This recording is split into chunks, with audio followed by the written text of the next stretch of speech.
اعوذ باللہ من الشیطان اللعین الرجیم بسم اللہ الرحمن الرحیم اللہم عجل ولیک الفرج والعافیت والنصر وجعلنا من خیر اعوانہ وانصارہ وشیعتہ ومحبیہ۔ عزیزان محترم، حضرات ائمہ معصومین علیہم الصلاۃ والسلام کے ثقہ ترین اصحاب کا تعارف کروا رہے ہیں۔ وہ اصحاب کہ جنہیں اصحاب اجماع سے بیان کیا جاتا ہے، جس کا مطلب یہ ہے کہ ان اصحاب سے جو روایات نقل کی جائیں ان پر یقین کیا جا سکتا ہے کہ وہ روایات ائمہ معصومین علیہم الصلاۃ والسلام سے صادر ہوئی ہیں۔ ان اصحاب کا تعارف کروا رہے تھے۔ بیان ہوا کہ حسن بن محبوب نامی ایک شخصیت ہیں کہ جنہیں اصحاب اجماع سے بیان کیا جاتا ہے، لیکن ان کی جگہ پر نعم البدل شخصیات کا بھی تذکرہ کیا جاتا ہے، اور نعم البدل شخصیات میں فضالہ بن ایوب عضودی اہوازی کا آج ہم تعارف کروائیں گے کہ جب مرحوم قشی نے 18 افراد کو اصحاب اجماع میں شمار کیا تو 17ویں شخصیت کون ہوگی؟ بیان ہوا کہ حسن بن محبوب ہوں گے، بیان ہوا فضالہ بن ایوب عضودی اسدی ہوں گے۔ لہٰذا یہاں ایک اختلاف ہے، البتہ اس کا ہرگز یہ مطلب نہیں ہے کہ اگر فضالہ بن ایوب عضودی اہوازی اصحاب اجماع سے ہوں تو حسن بن محبوب وثاقت نہیں رکھتے، نہیں، وہ اپنی جگہ موثق ہیں، ان کی اپنی تائید ہے، وہ خود ایک معتبر شخصیت ہیں، نامور شخصیت ہیں، اور اہل بیت علیہم الصلاۃ والسلام کے اصحاب میں ان کا ایک بہت بڑا مقام ہے۔ لیکن بیان ہوا ہے کہ فضالہ بن ایوب عضودی اہوازی جو ہیں یہ بھی اصحاب اجماع میں سے بعض لوگوں نے انہیں شمار کیا ہے۔ یہ حضرت امام موسیٰ کاظم علیہ الصلاۃ والسلام اور حضرت امام علی ابن موسیٰ رضا علیہ الاف و تحیت و ثنا کے صحابی ہیں۔ مرحوم قشی کو دیکھ لیں، مرحوم شیخ طوسی کو دیکھ لیں، مرحوم نجاشی کو دیکھ لیں، مرحوم علامہ حلی کو دیکھ لیں، سب شخصیات نے، اور اس کے علاوہ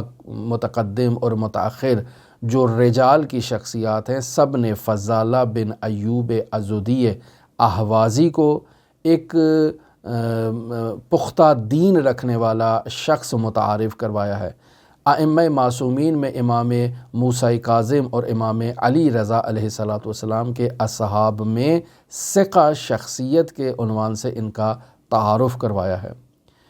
نام سے واضح ہوتا ہے کہ ان کا تعلق قبیلہ عضد سے ہے کہ جو اصالتاً یمن میں آباد تھا، یعنی یمن سے اس کا تعلق تھا،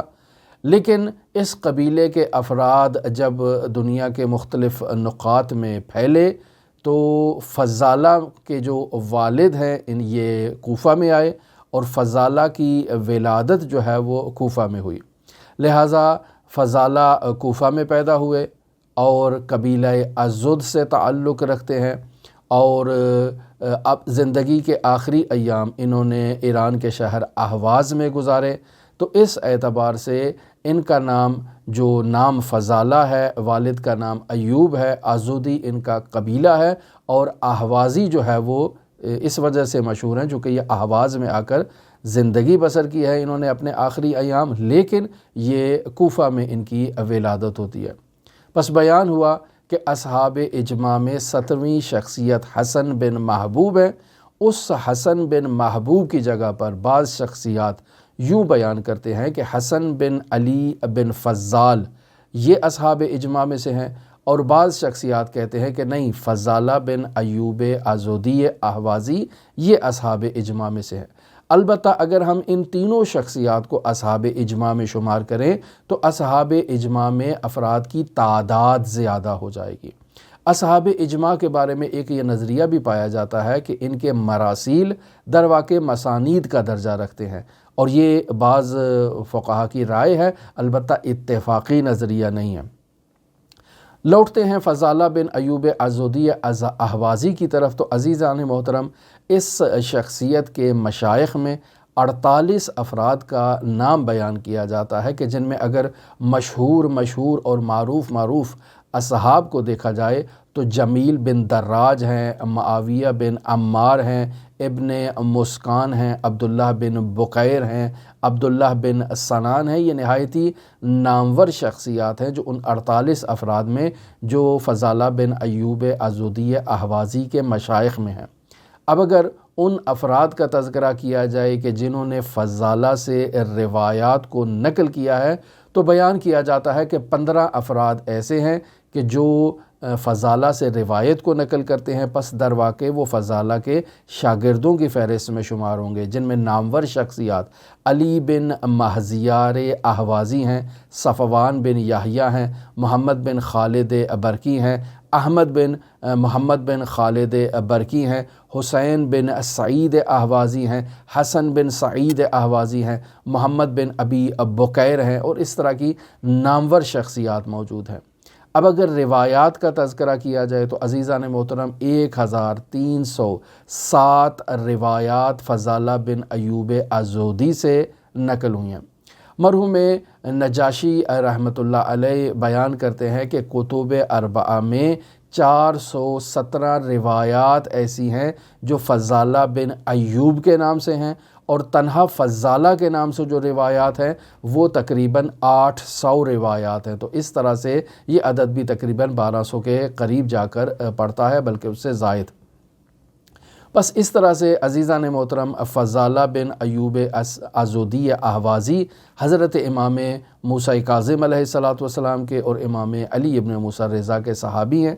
جو روایات انہوں نے بیان کی ہیں ان کا زیادہ تر تعلق فقہی موضوعات سے ہے۔ پھر امامت سے متعلق انہوں نے امامت کے اثبات پر ائمہ معصومین علیہم السلام اور حضرات اہل بیت علیہم السلام کے فضائل پر انہوں نے جو ہے وہ روایات کو نقل کیا ہے،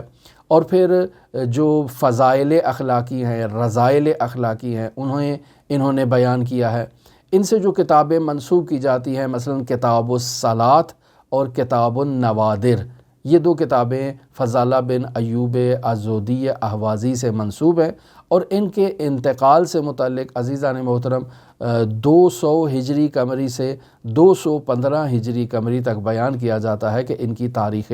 وفات اس دور کے اندر واقع ہوئی ہے۔ بس عزیزان محترم یہ وہ شخصیت ہیں جنہوں نے معارف اہل بیت علیہم السلام کی ترویج میں، نشر و اشاعت میں اپنا کردار ادا کیا ہے۔ ہماری دعا ہے کہ خداوند متعال ان کے اس کردار کو اپنی بارگاہ میں قبول فرمائے، اور خداوند متعال انہیں احسن جزا عطا کرے حضرات ائمہ معصومین علیہم السلام کے معارف کو احیاء کرنے میں اور معارف کی نشر و اشاعت میں۔ ہماری دعا ہے کہ خداوند متعال منجی عالم بشریت حضرت صاحب العصر صاحب الزمان مہدی موعود کے ظہور میں تعجیل فرمائے، اور ہمیں حضرت کے اصحاب و اعوان و انصار میں شمار فرمائے۔ اللہم صلی علی محمد و آل محمد وعجل فرج قائم آل محمد۔